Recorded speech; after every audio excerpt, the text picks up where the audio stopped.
दो युवा लड़कियां, सिया और आर्या, एक पवित्र स्थान पर बैठी हैं। वे कृष्ण जन्माष्टमी के पर्व की तैयारी कर रही हैं और इस अवसर पर श्री कृष्ण के जीवन के बारे में चर्चा कर रही हैं। आर्या, तुम्हें पता है कि कृष्ण जन्माष्टमी का पर्व मेरे लिए कितना खास है? मैं हर साल इस दिन का बेसब्री से इंतजार करती हूँ। हाँ सिया, मैं भी। कृष्ण जी के जन्म से लेकर उनकी बाल लीलाओं तक की कथाएं सुनना मुझे बहुत अच्छा लगता है। क्या तुम जानती हो कि उनके जन्म के समय कौन कौन सी महत्वपूर्ण घटनाएं हुई थीं? बिल्कुल आर्या, कंस के अत्याचारों से लेकर देवकी और वसुदेव के संघर्ष तक श्री कृष्ण का जन्म बहुत ही अद्भुत और रहस्यमय परिस्थितियों में हुआ था। हाँ, मुझे भी याद है कि देवकी और वसुदेव को कितनी कठिनाइयों का सामना करना पड़ा था। क्या तुम मुझे विस्तार से बताओगी? जरूर। कंस, जो कि मथुरा का राजा था, उसने अपनी बहन देवकी का विवाह वसुदेव के साथ धूमधाम से किया। लेकिन विवाह के बाद जब कंस ने देवकी को विदा करने के लिए रथ पर बैठाया, तभी आकाशवाणी हुई कि देवकी का 8वां पुत्र कंस का वध करेगा। यह सुनकर कंस बहुत क्रोधित हो गया और उसने तुरंत देवकी को मारने का विचार किया। कितनी भयानक स्थिति होगी वह। लेकिन वसुदेव ने कंस को कैसे रोका? वसुदेव ने कंस को समझाने की कोशिश की कि वह देवकी को नहीं मारे। उन्होंने उसे वचन दिया कि वे हर संतान को उसके हवाले कर देंगे। कंस ने उनकी बात मान ली, लेकिन उन्हें कारागार में बंद कर दिया। कितना दुखद। लेकिन वसुदेव और देवकी ने अपने बच्चों को कैसे खोया? कंस ने देवकी और वसुदेव के पहले 7 बच्चों को निर्दयता से मार डाला। लेकिन 8वें बच्चे के जन्म के समय जब पूरी जेल में सुरक्षा खड़ी थी, तब भी एक अद्भुत घटना घटी। भगवान विष्णु ने स्वयं जन्म लिया और योगमाया के प्रभाव से सभी पहरेदार सो गए। क्या यह वह समय था जब वसुदेव ने श्री कृष्ण को यमुना पार कर गोकुल में नंद बाबा के घर पहुंचाया? हाँ, बिल्कुल। वह रात बहुत ही चमत्कारिक थी। जैसे ही श्री कृष्ण का जन्म हुआ, वसुदेव ने उन्हें एक टोकरी में रखा और यमुना नदी पार की। रास्ते में बारिश हो रही थी, लेकिन शेषनाग ने अपनी छत्र छाया देकर उन्हें सुरक्षित रखा। और फिर यशोदा माता ने श्री कृष्ण को अपने बेटे के रूप में पाला। यह कितना अद्भुत है कि एक राजा के पुत्र ने ग्वाले के रूप में अपना जीवन बिताया। हाँ, यही तो श्री कृष्ण की महानता है। उन्होंने अपने जीवन के हर पल को मानवता की सेवा में बिताया। उनकी बाल लीलाओं ने पूरे गोकुल को आनंदित कर दिया। मक्खन चोरी, गोपियों के साथ रास लीला और कालिया नाग का मर्दन, उनकी हर लीला अद्वितीय थी। सच में श्री कृष्ण का जीवन हमें सिखाता है कि प्रेम, धैर्य और कर्तव्य का पालन कैसे करना चाहिए। उनकी शिक्षाएं आज भी उतनी ही प्रासंगिक हैं। बिल्कुल सही कहा आर्या। और यही कारण है कि कृष्ण जन्माष्टमी का पर्व हमारे लिए इतना महत्वपूर्ण है। यह पर्व हमें श्री कृष्ण के जीवन के उन अद्भुत प्रसंगों की याद दिलाता है और हमें उनके आदर्शों का पालन करने की प्रेरणा देता है। सिया, क्या तुमने कभी सोचा है कि श्री कृष्ण का गोकुल में बचपन कितना खास रहा होगा? वह कैसे एक साधारण ग्वाले के रूप में अपनी लीलाओं से सभी को मोहित करते थे। हाँ, बिल्कुल। श्री कृष्ण के गोकुल में बिताए गए दिन केवल लीला मात्र नहीं थे, बल्कि उनके जीवन के ये अध्याय हमें गहरी आध्यात्मिक शिक्षा भी देते हैं।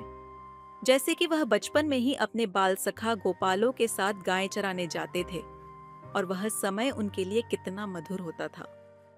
क्या तुमने कभी मक्खन चोर के बारे में सुना है? हाँ, श्री कृष्ण का मक्खन चोरी करना तो पूरे गोकुल के लिए एक खेल बन गया था, लेकिन इसके पीछे का अर्थ भी बहुत गहरा है ना? बिल्कुल।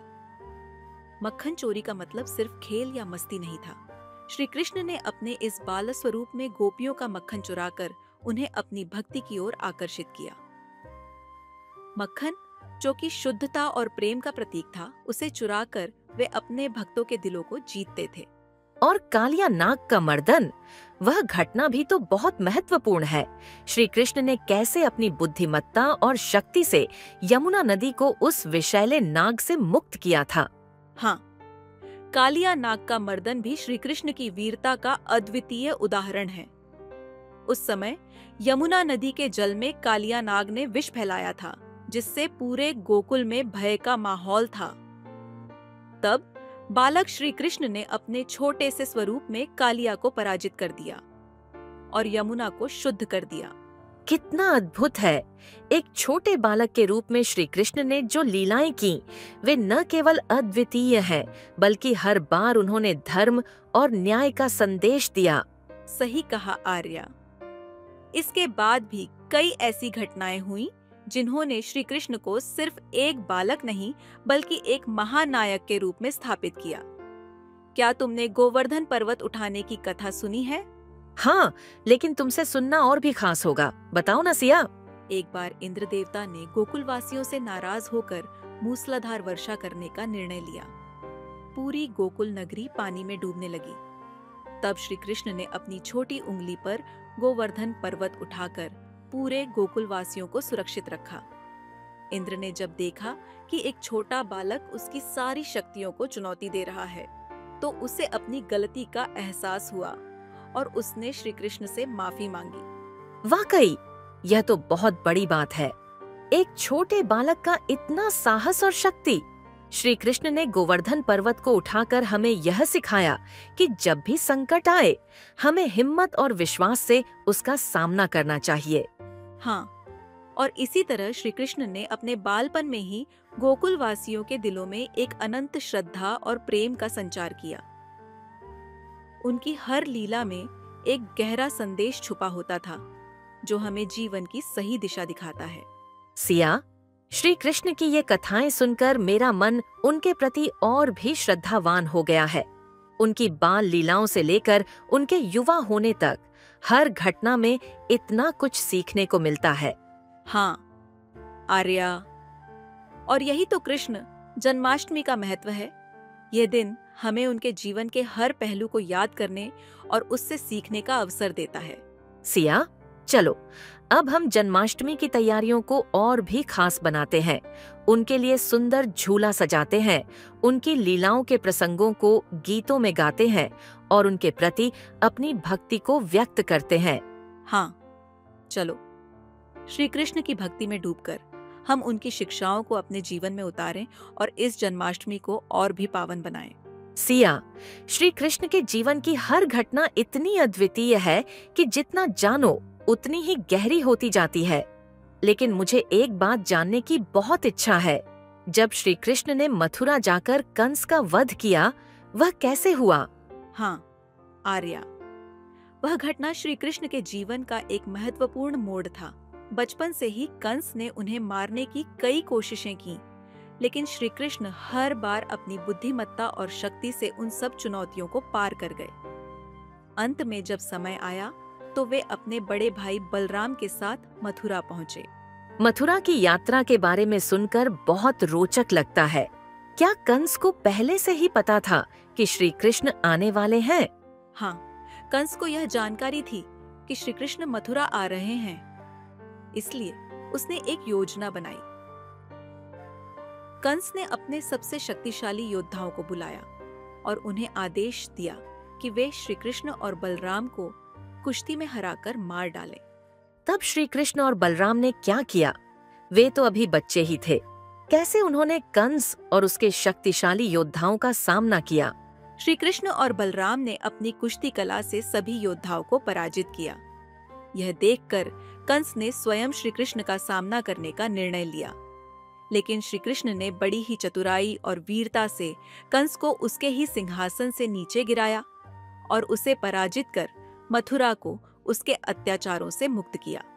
यह घटना हमें सिखाती है कि अधर्म चाहे कितना भी शक्तिशाली क्यों न हो, धर्म की विजय हमेशा होती है। श्री कृष्ण ने अपने कर्तव्यों का पालन करते हुए मथुरा को कंस के अत्याचारों से मुक्ति दिलाई। हाँ, और इसके बाद श्री कृष्ण ने मथुरा के लोगों को न्यायपूर्ण शासन देने के लिए अपने नाना उग्रसेन को मथुरा का राजा बनाया। इसके साथ ही उन्होंने मथुरा में शांति और समृद्धि का नया युग शुरू किया। लेकिन सिया, मथुरा में यह सब करने के बाद भी श्री कृष्ण ने द्वारका क्यों बनाई? मथुरा छोड़ने की आवश्यकता क्यों पड़ी? यह भी एक महत्वपूर्ण घटना है।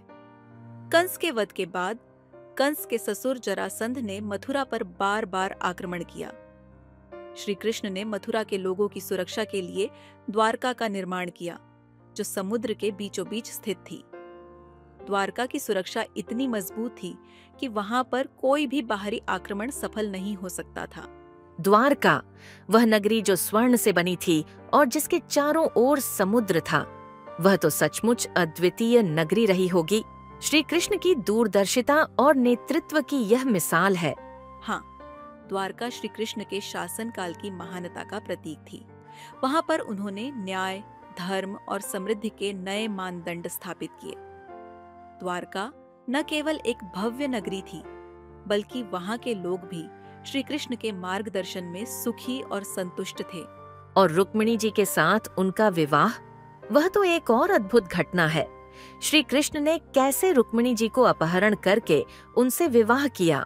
रुक्मिणी जी श्री कृष्ण से गहरे प्रेम करती थीं, लेकिन उनके भाई रुक्मी उनका विवाह शिशुपाल से करना चाहते थे।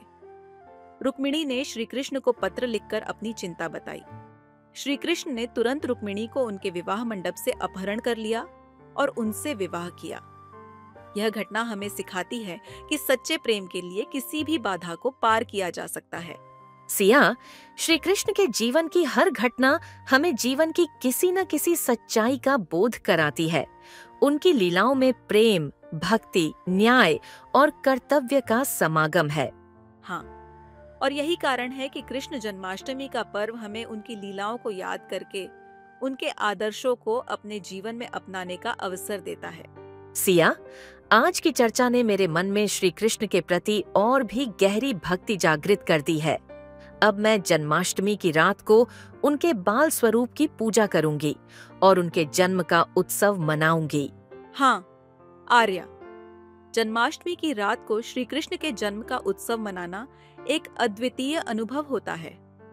आधी रात को जब मंदिरों में घंटियां बजती हैं और भजन गाए जाते हैं, तब ऐसा लगता है मानो स्वयं श्री कृष्ण हमारे बीच आ गए हों।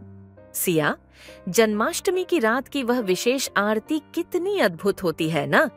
जब पूरे मंदिर में घंटे घंटियां बजती हैं, शंखनाद होता है और सब मिलकर नंद के आनंद भइयो जय कन्हैया लाल की गाते हैं, तो मन खुशी से भर जाता है। हाँ, आर्या, और वह क्षण जब श्री कृष्ण का जन्म होता है, पूरे मंदिर में एक अलौकिक ऊर्जा का अनुभव होता है। ऐसा लगता है मानो स्वयं भगवान हमारे बीच आ गए हों। मुझे आज भी याद है कि जब मैं छोटी थी, मेरी दादी माँ मुझे श्री कृष्ण के जन्म की पूरी कथा सुनाती थी। आधी रात को हम सब मिलकर उनके बाल रूप की पूजा करते थे और फिर मिठाइयों का प्रसाद बांटा जाता था। हाँ, मुझे भी याद है कि मेरी माँ हमेशा कहती थी कि कृष्ण जन्माष्टमी की रात को जागरण करना और उनकी लीलाओं को सुनना बहुत पुण्यकारी होता है। और हमें यह भी याद रखना चाहिए कि इस रात को उपवास रखने का महत्व भी बहुत होता है। इससे मन और आत्मा दोनों शुद्ध हो जाते हैं। हाँ, और उपवास करने से हमें श्री कृष्ण के प्रति अपनी भक्ति और समर्पण को और भी मजबूत करने का अवसर मिलता है। यह सिर्फ शारीरिक नहीं, बल्कि मानसिक और आध्यात्मिक शुद्धि का भी प्रतीक है। सिया, तुमने कहा था कि श्री कृष्ण की शिक्षाएं आज भी प्रासंगिक हैं। क्या तुम मुझे बता सकती हो कि महाभारत में श्री कृष्ण ने जो गीता का उपदेश दिया, वह कितना महत्वपूर्ण था?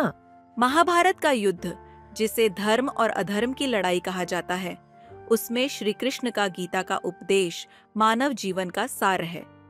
जब अर्जुन, जो कि धर्म के पक्ष में लड़ने वाले सबसे प्रमुख योद्धा थे, युद्ध से पहले अपने कर्तव्यों को लेकर संशय में पड़ गए, तब श्री कृष्ण ने उन्हें गीता का उपदेश दिया।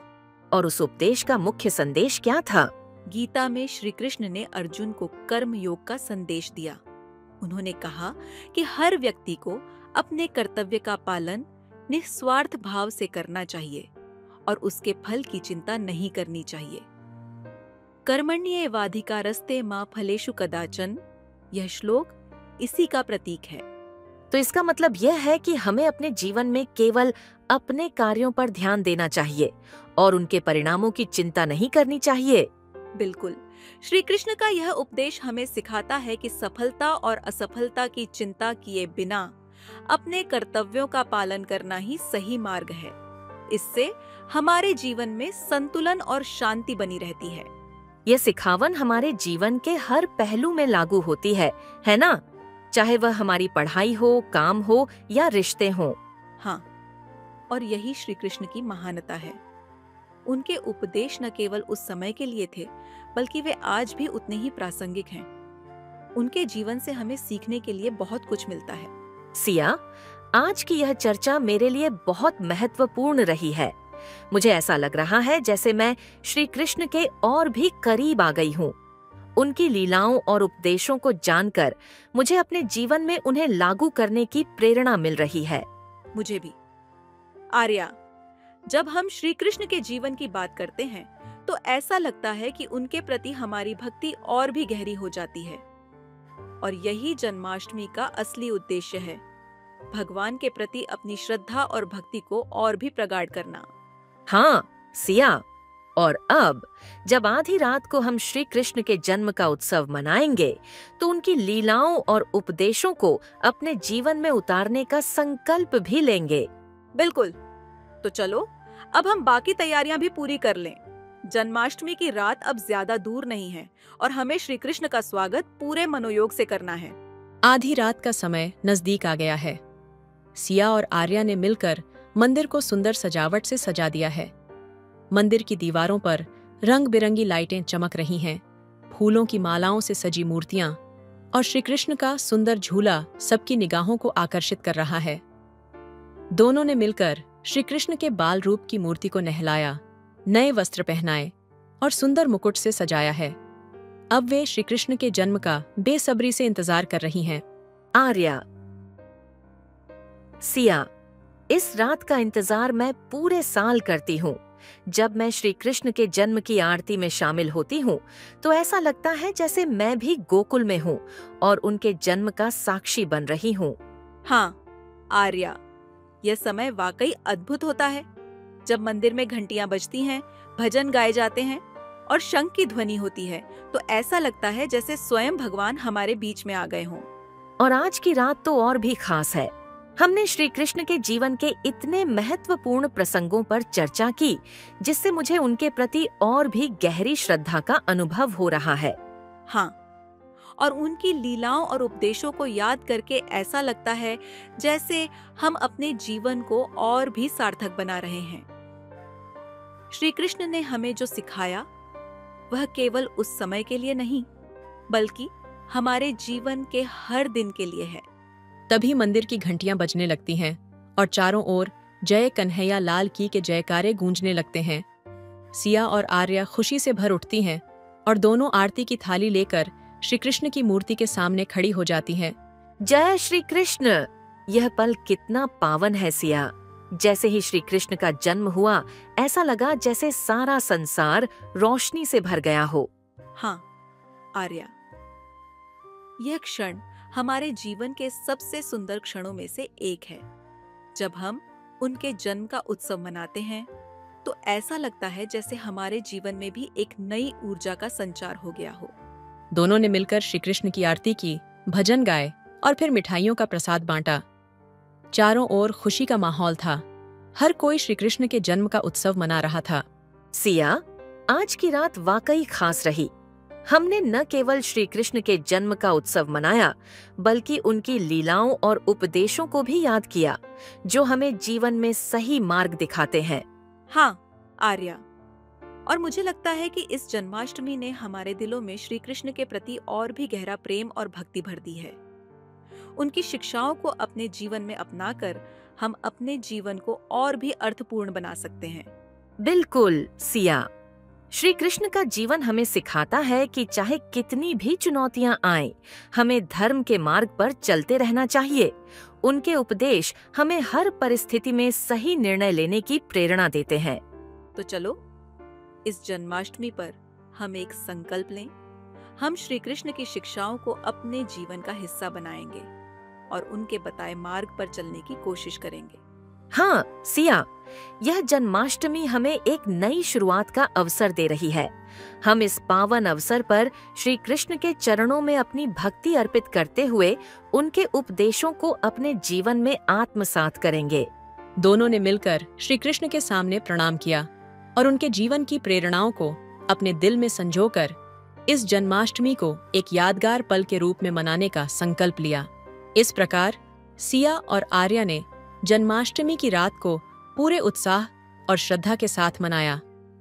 उन्होंने न केवल श्री कृष्ण के जन्म का उत्सव मनाया, बल्कि उनके जीवन की शिक्षाओं को भी अपने जीवन में उतारने का संकल्प लिया। ये जन्माष्टमी उनके जीवन में एक नई ऊर्जा, नया उत्साह और श्री कृष्ण के प्रति असीम भक्ति का संचार कर गई। कृष्ण जन्माष्टमी का यह पर्व हर साल उनके जीवन में नई प्रेरणा और नए संकल्प लेकर आता है, जिससे वे अपने जीवन को और भी सार्थक बना सकें।